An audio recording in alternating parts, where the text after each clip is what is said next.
on va parler de romance historique avec deux auteurs, donc Penny Watson-Webb et Fabiola Chenet.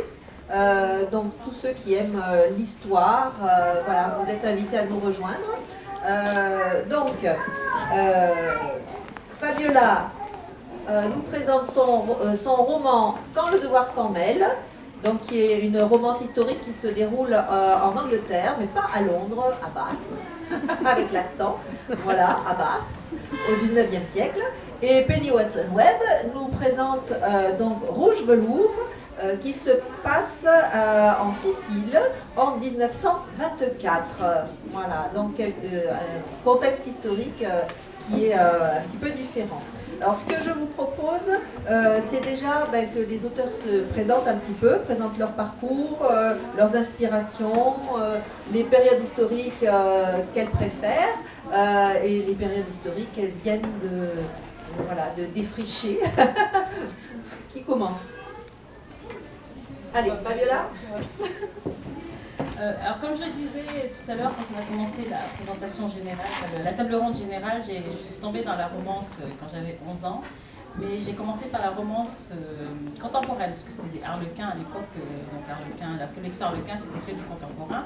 Et j'ai découvert la romance historique avec Barbara Cartland. Voilà, on commence forcément avec Barbara Cartland. Voilà. J'ai commencé avec ça. Alors j'en ai lu, mais tellement à l'époque, parce que je ne connaissais pas, c'était super. Et ensuite, j'ai découvert Kathleen Moody-Lewis. Voilà. La même. Donc, une fois qu'on a découvert Kathleen Moody-Lewis, on s'est dit, ah oui, ok, c'est pas du tout le même niveau. Donc, et là, on se dit, wow, c'est génial et tout, aventure, passion. Il y a tout chez elle. Donc, forcément, c'est pour ça que ma première histoire, c'est une romance historique, celle que j'ai publiée, celle que j'ai fait découvrir déjà sur le forum Les Romantiques à l'époque, et que j'ai publié par la suite. C'était Passion et Conséquences, et ça se passe au 19e siècle, à l'époque victorienne, sous le règne donc, de la reine Victoria, parce que j'adore cette époque. Et la reine Victoria fait partie de mon personnage historique préféré au niveau des reines. Enfin, c'est une grande reine pour moi, et pour l'instant personne n'a réussi à la dépasser. Voilà. Sauf peut-être au niveau Russie, c'était la Catherine II, elle aussi j'aime beaucoup. Mais bon, écrire une histoire en Russie, pas trop. Je préfère rester quand même à Londres, voilà, c'est pas mal.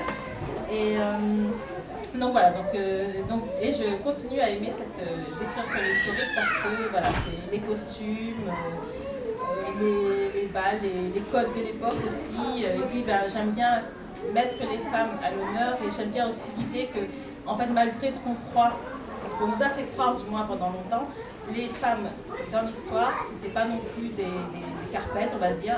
Elles aussi, elles avaient le choix, mais c'est juste qu'elles devaient se faire avec leur époque. C'est ce que je voulais mettre en avant dans toutes mes histoires et je pense que ça marche assez bien. Maintenant, je suis déjà aussi. Ah, pas toute seule. Donc, Penny Watson-Webb, un peu comme tout le monde, je suis tombée dans le rose des froufrous de Barbara Cartland. Voilà, et après, à force de voler, de rentrer par effraction dans la bibliothèque de ma grand-mère, parce que ma grand-mère, pour la petite sœur, avait deux bibliothèques. Il y avait l'officielle, qui était donc dans la bibliothèque, parce que mes grands-parents avaient donc leur salon et attenant une vraie bibliothèque, avec des beaux meubles avec tous les rayonnages. Voilà. Et puis il y avait une bibliothèque secrète dans la chambre de ma grand-mère. Et comment j'ai su ça? Parce qu'un jour, parce qu'elle était fan de marron glacé, elle m'a demandé d'aller chercher sa boîte de marron glacé qu'elle planquait dans sa chambre.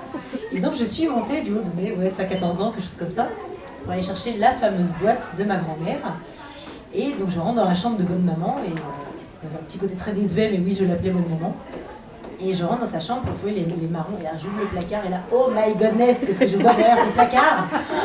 Des rayonnages entiers de bouquins, alors c'est avec la tranche un peu rose, un peu dorée, un peu machin, etc. et tout, avec des noms extraordinaires, etc. Et alors j'ai commencé par d'ailleurs un bouquin que j'ai toujours gardé dans mon cœur, Serena.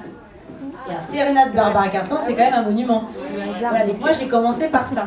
Et après la fille de Serena, etc. Parce qu'en plus il y a un 2, que j'ai découvert qu'il y avait un 2, j'ai fait trop bien et tout. Donc voilà, donc j'avais 14 ans, il faut m'imaginer planqué sous ma couette, parce que forcément c'était un larcin. J'ai volé. J'ai emprunté, c'était un petit vol, mais bon voilà. J'ai emprunté, et donc je suis allée me planquer sous ma couette et j'ai commencé à lire ça. Et tout, avec la lampe torche, dès que maman avait éteint la lumière, extinction des feux 22h, allez hop, hop, et je sortais de Barbara Cartland et je lisais ça. Et puis j'ai commencé donc à prétexté beaucoup de services. J'étais une petite fille hyper serviable. Et j'avais beaucoup aidé ma grand-mère. Dans sa chambre. Ah, il m'aurait fouiné, non. Et donc du coup, voilà, donc je passais mon temps à dire, non, je vais y aller. Je montais dans sa chambre, hop, je reposais le bouquin, clac, clac, j'en reprenais 2 autres. Bon bref, c'était... Et dès qu'elle fichait le camp en Provence, parce qu'en fait, ils habitaient entre l'ouest de la France et la Provence, dès qu'elle foutait le camp en Provence, pour moi, c'était jackpot. Comme du coup, il fallait avoir l'œil, par rapport au cambrioleur, il fallait venir voir la maison des grands-parents. Non, aucun problème, j'y allais tout le temps. C'est papa, il me dit non, je vais y aller chez maman. Non, j'y vais papa, pas la peine. Non, il est fatigué après une journée de boulot. Non, je vais y aller. Et donc voilà, c'était un vrai. J'ai bouffé toute sa bibliothèque, mais c'est vraiment passé comme ça. Et puis j'ai fini par me faire choper par ma sœur aînée, forcément, parce que sinon c'est pas drôle. Qui en a usé et abusé, d'ailleurs, je lui en veux beaucoup, non pas du tout. Elle a fini par me les emprunter aussi, du coup, lui mettre 3 jours à les lire et à les remettre dans la bibliothèque, bah, ça faisait du coup 3 jours multipliés par 2 filles. Et j'ai dit, mais arrête, on est lente, on va finir par se faire gauler. Voilà, donc. Bref, donc ouais, c'est ça, vraiment ça a fonctionné comme ça. Et puis après, bah, ça a été, oui, les collections donc, royales, puis après, parce qu'on pouvait trouver en supermarché, en librairie, en bibliothèque. Et là arrive la douloureuse expérience de la bibliothèque, et bah rien. On arrive en biblio et rien, franchement rien. Alors si, quelques Juliette Benzoni, quelques petits trucs, mais franchement, pas grand-chose. Walou, comme diraient les jeunes. Et donc du coup, je me suis dit, bah, donc ça veut forcément dire les acheter, on ne peut pas les emprunter. Donc mon petit budget d'étudiante a pris une grosse claque, mais je ne pouvais pas m'en empêcher. Et puis voilà, donc ça a commencé comme ça. Et puis après l'écriture, eh ben, c'est arrivé sur une expatriation. J'ai eu la chance d'habiter pendant 4 années en Grèce. Et ben, j'ai eu un peu de temps libre. Et je me suis dit, bah, en fait, pourquoi pas écrire ce qui me fait rêver, et puis d'écrire des bouquins que j'aurais eu envie de lire, et puis de faire partager... après justement voilà, cet amour de l'histoire. Et puis alors l'histoire, bah, parce que c'est sans fin, c'est sans fin. Voilà, il y a toujours un truc à écrire, il y a toujours un truc à dire, il y a toujours une recherche à faire, c'est sans fin. Voilà. Alors maintenant, on va présenter un petit peu les livres pour vous donner envie de découvrir. Voilà. Donc on va présenter voilà, bah, peut-être expliquer un petit peu comment vous en êtes arrivé à écrire ce livre, et puis expliquer un petit peu l'histoire, donner envie à nos lectrices et lecteurs, je ne sais pas, de découvrir vos romans. Alors moi je suis venue vous présenter Rouge Velours, qui est édité chez VFB Éditions, qui est une de mes 2 maisons d'édition. D'ordinaire, je me promène plutôt, pour mes lectrices qui me suivent et qui me connaissent bien, je me promène dans pas mal de trucs quand même. Il y a quand même un gros paquet, on va dire plutôt Moyen-Âge, même si je fais aussi du western spaghetti et d'autres types de bouquins, j'ai des romances victoriennes aussi. Et là, du coup, bah, mon roman, c'est 1924, donc oui, je fais un bond géant en avant. C'est extrêmement, enfin, pour moi, c'est extrêmement récent. Et donc, du coup, là, c'est vraiment le contexte historique qui m'a plu, parce que je faisais des recherches pour voir tout à fait autre chose. Et je suis tombée sur un article, en fait, qui avait, enfin, pas un article, c'est un avenant à une loi, qui est passé sous l'époque de Roosevelt, qui a en fait fermé l'accès des États-Unis aux migrants italiens, parce qu'il y en avait trop au bout des États-Uniens, et surtout parce que les Italiens ayant pris en fait, ont très vite vécu en communauté, se sont tout de suite regroupés en communauté et ont commencé en fait à avoir des points chauds, notamment sur la baie de l'Hudson. Ils ont commencé à s'installer, à faire pas mal de trafic, pas mal de choses, bon, un peu mafia, un peu dans ce goût-là, et sachant qu'en plus la Cosa Nostra était quelque chose d'assez récent, parce qu'en fait la Cosa Nostra, elle existe vraiment, elle a commencé son émergence, c'est vraiment grosso modo post-Garibaldi, hein. C'est une réunification de tous les royaumes d'Italie, donc c'est pas si vieux que ça en soi. Et étant donné que justement il y avait une grande pauvreté en Italie, parce que c'était un pays très rural, qui vivait principalement de la production de ses agrumes et un peu de la pêche, et ça, franchement ça s'arrêtait là. Et qui n'avait pas du tout de voie d'accès, il n'y avait quasiment pas de route, pas d'autoroute, il n'y avait quasiment pas de pont, on fonctionnait un peu comme au Moyen-Âge avec des guets, enfin c'était vraiment, l'Italie elle était vraiment loin de la France en termes de développement économique. Et sur ce, la Première Guerre mondiale arrive, et là il y a, comme en France, toute une génération d'Italiens qui se fait décimer pendant la guerre, et qui revient du front, pour ceux qui sont revenus du front très marqués, donc notamment mon héros revient du front, et garde une certaine aura auprès de ces hommes, et en même temps il y y a plein de choses à faire, mais pas beaucoup de moyens. Donc qu'est-ce qu'on fait? Et en fait, petit à petit, ces familles qui sont des gros propriétaires terriens vont comprendre qu'en gardant un pied dans l'agriculture et en développant l'industrie, rapidement, en fait, ça va devenir une génération, entre guillemets, de nouveaux riches. Et ils vont commencer à développer pas mal de choses, notamment l'industrie automobile. Voilà. Même alors, le premier Grand Prix d'Italie, je crois que c'est 1926, si je ne dis pas de bêtises, il faudra aller vérifier ça. Et donc, ils ont commencé à faire de l'ombre. L'industrie automobile italienne a commencé à faire de l'ombre à l'industrie automobile française, américaine, etc. Et évidemment, on est entre deux guerres. Donc, la Deuxième Guerre mondiale approche gentiment mais sûrement. Donc, on a la montée du fascisme. À écrire une romance version Mussolini, c'était pas super sexy. C'était un sacré défi. Je me suis dit, waouh, super. Du coup, je me suis dit, bon, c'est pas grave, son contexte historique est là, hein, donc on va le prendre. Et en fait, je m'envoie un petit peu, c'est ce que je disais, attention, mes dires sont à prendre avec des pincettes, hein, que personne ne les retourne contre moi jamais. Il y a eu peut-être un point bonus à la montée du fascisme en Italie, c'est qu'il y a eu une politique des grands travaux. Ce qui veut dire que jusqu'ici, on n'avait qu'un développement rural, et là, d'un seul coup, on a commencé à construire des routes, des ponts, des hôpitaux, des écoles, des ceci, des cela, des entreprises, qui se sont après délocalisées. Donc, qu'est-ce qu'on fait et comment on organise le pays? Et donc, tout de suite, en fait, c'est différencié deux choses. On a eu donc les Italiens fascistes qui ont envoyé en Sicile toute leur espèce d'armada fasciste, versus les communistes anarchistes, on ne sait pas trop quoi, mais ça finissait en whist, et qui ont commencé du coup à prendre le contre-pied. Et en fait, au milieu, il y avait ces propriétaires terriens qui se sont dit, non, on veut ni de l'un ni de l'autre, on va continuer à vivre de façon un peu féodale, sous la coupe des familles, voilà, des grandes familles qui se partageaient le pouvoir en fait et le territoire. Et sur ce, a commencé évidemment la contrebande, parce que le régime en place ne voulait pas leur donner la part belle, donc ils se sont dit VTF, la part belle, on va la prendre, on va pas les attendre. Donc il y a eu vraiment deux cultures parallèles, deux économies parallèles qui se sont développées. Et d'ailleurs, ça a été la volonté de Mussolini. Il a compris qu'en fait la Sicile, il ne l'aurait jamais s'il fracturait pas ses grandes familles. Donc ça a été la chasse à la sorcière. Il y a eu des choses innommables qui ont été faites par le parti fasciste versus, je ne dis pas que c'était des saints les mafieux, hein, j'ai pas dit ça non plus, mais en fait ils ont utilisé les mêmes moyens de rétorsion, ils ont retourné en fait les moyens de rétorsion de la mafia contre les familles italiennes. Donc c'était je zigouille ta femme, je kidnappe ta fille, j'enferme tes parents en prison, etc. Des mœurs fort sympathiques, avec des gens très sympathiques. Et donc 1924 arrive, et là du coup l'Italie est coincée, ne peut plus fuir. Les Siciliens ne peuvent plus fuir le fascisme, ils sont complètement coincés parce que les États-Unis ne veulent plus les accueillir. Donc ça a majoré encore comment est-ce qu'on fait? Et donc du coup, ils ont développé tout ça, ça n'a pas trop mal marché. Et Dieu soit béni, à la fin de la guerre, quand les Américains et les Anglais et le reste sont venus, la première chose qu'ils ont fait, alors c'était, on dirait une bonne idée ou fausse bonne idée à savoir avoir, je suis pas sûre que tout était une bonne idée, ils ont remis justement les grandes familles au pouvoir. Voilà. Bon, après, ils se sont un petit peu mordus les doigts. Al Capone et compagnie, ça n'a pas donné que du bon. Mais ils avaient compris que c'était vraiment une terre à part, avec un caractère insulaire, et qu'il y avait des choses qui ne pourraient jamais vraiment driver de façon continentale, qu'il y avait vraiment une mentalité insulaire et qu'il fallait faire avec. Et donc, au milieu de tout ça, on a une jeune demoiselle qui débarque, plutôt jazzy, parce qu'elle est sicilienne de naissance, parce que peut-être sa mère est sicilienne, son père est français. Et ils partent aux États-Unis pour fuir justement ce système patriarcal qui ne leur plaît pas, parce que de fait, papa décide de beaucoup de choses, y compris le mari de sa fille.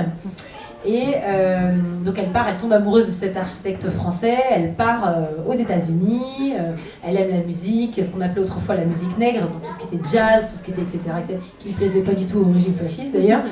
Et donc elle revient, parce que sa mère demande à être enterrée en Sicile.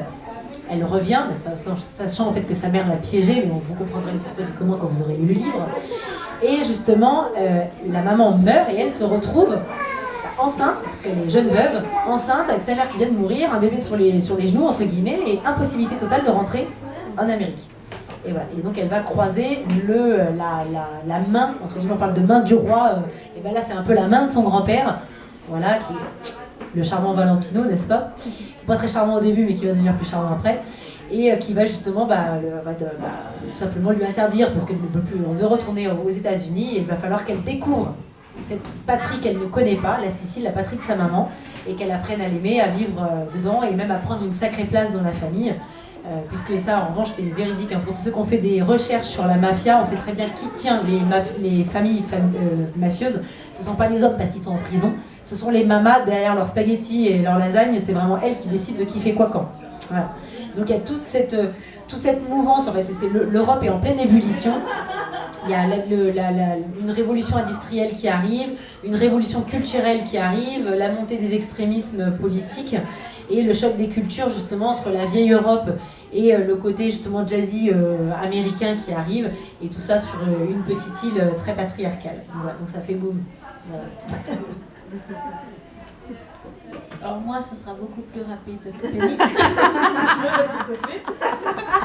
Déjà, je fais une infidélité à la reine Victoria, puisque ça ne se passe pas du tout à son époque. C'est quelques siècles avant. Et oui, pour cette histoire, je sais pas, je voulais un cadre pas forcément différent, mais quand j'ai commencé à l'écrire, du moins à penser à cette histoire, je voyais pas ça du tout, ni à l'époque victorienne, ni à Londres. Donc j'ai choisi des Bath. Alors l'accent et moi, je sais pas, comme Agnès. Et je trouvais que c'était, j'en ai beaucoup entendu parler, c'est un endroit que j'ai envie de visiter, donc je le ferai un jour. Et donc ça se passe à l'époque géorgienne, donc même pas bien après que Jane Austen ait fait un petit séjour là-bas. D'ailleurs, dans mon résumé, je ne sais pas si vous l'avez lu, mais j'ai pris justement la phrase la plus célèbre de Jane Austen pour la commencer, parce que justement le livre avait déjà été publié à l'époque où mon histoire commence, et je mets dans le résumé que le héros a déjà lu son livre, justement, Jane Austen. Donc c'était un petit clin d'œil à la reine. Donc voilà, dans cette histoire je l'ai pensé, j'en ai eu l'idée un soir, comme ça, mais bon, évidemment je prends toujours beaucoup de temps avant de mettre une histoire, de commencer à écrire une histoire que j'ai en tête. Donc je savais pareil, le début, milieu, la fin. Et je l'ai écrit pendant le confinement. Forcément, parce que le confinement ça a apporté pas mal de choses. On a eu plus de temps pour faire beaucoup de choses, dont l'écriture. Et c'est pendant le confinement que je l'ai écrit. Ça m'a pris quand même beaucoup de temps. Enfin, moi quand j'écris, c'est en plusieurs étapes. La première étape, c'est j'écris de A à Z en laissant plein de trous. D'ailleurs, celle qui me corrige, Karine, elle me fait souvent remarquer que parfois j'ai oublié de rajouter, j'ai une description à faire, mais j'ai oublié. Je dis, ah ben mince, oui, effectivement. Donc pareil, les scènes hautes, j'écris scène haute et je n'écris pas tout de suite. Bon, voilà, ça c'est bon. Marc Fabrique, donc très souvent j'oublie, je lui donne à lire et puis elle me dit, tu as oublié d'écrire ici. J'ai ok, je vais m'en occuper. Donc voilà, donc ça c'est la première étape. La deuxième étape, je remplis les trous en oubliant beaucoup, et puis après, après à la fin, après ça arrive à la fin. Et l'une des étapes justement c'est les descriptions historiques et cadres historiques, où là, parfois je suis obligée de rechanger un petit peu l'histoire en fonction de ce que je trouve. C'est pas évident, parce qu'en plus, surtout que je n'avais jamais écrit ni sur Bath, ni sur cette époque, là il a fallu que je fasse beaucoup de recherches. Vraiment, j'ai acheté aussi des livres, parce que bon voilà, à un moment donné, Internet est là. Et c'était, mais bon, c'est vraiment, mais après comme disait Penny, faire des recherches, il y a toujours ça à faire en historique. C'est ce que j'aime aussi faire, c'est-à-dire faire les recherches, même si ça fait, à la fin ça fait une phrase dans le livre, c'est toujours bien de faire ces recherches-là et puis de se dire, tiens, on a ça en tête, donc ce qui veut dire que je pourrais en écrire une autre. Bon, à Bath. Pourquoi pas. J'ai pas prévu. Hein, ou à côté de Bath. Ou à côté, voilà. Mais en tout cas, voilà, j'ai fait beaucoup de recherches. Voilà, maintenant j'ai le dessus, donc c'est parfait. Et l'histoire, en fait, c'est une histoire vraiment très simple. C'est les deux héros se rencontrent, tombent amoureux et veulent se marier. Voilà. Le problème, c'est qu'au moment où le héros annonce à son meilleur ami qu'il va se marier avec cette femme, et il y a une vieille promesse que l'ami lui rappelle. Et là, il est tiraillé entre cette promesse et l'héroïne. Donc ça va être ça toute l'histoire si on veut, mais ses sentiments sont clairs dès le départ et seront clairs jusqu'à la fin. Donc il n'y a pas de triangle amoureux parce que déjà je déteste ça, jamais. Donc voilà, les sentiments sont clairs, mais il y a cette histoire de devoir envers la famille et le devoir qu'il a envers la femme qu'il aime. Donc bon, je n'en dis pas plus parce que sinon, mais c'est une histoire où alors je ne sais plus qui a parlé de slow burn, donc c'est ça, oui, c'est vraiment tout simple.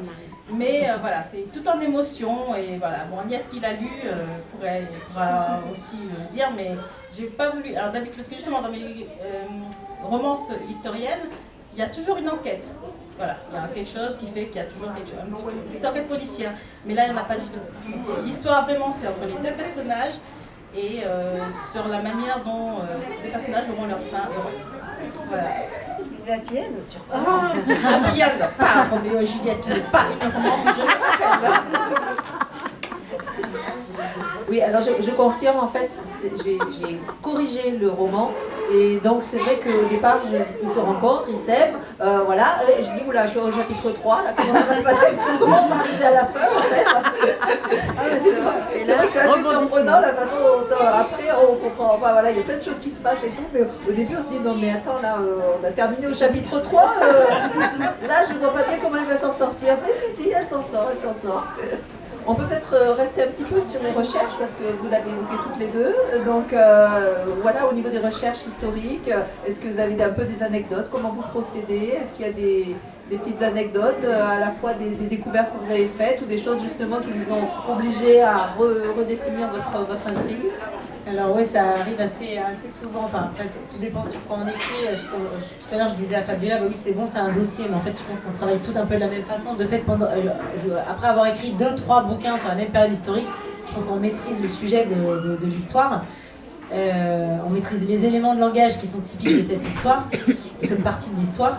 Mais de temps en temps, oui, c'est ça, c'est que c'est pas la bonne année, c'est pas le bon truc, puis on regarde, et puis oh, mince, j'avais mis ça à tel moment. Bah non, que dalle, la bataille en fait elle est 2 ans plus tard et tout. Alors, du coup, ah non, ça casse toute ma trame, alors faut toute la reprendre, faut tout découdre.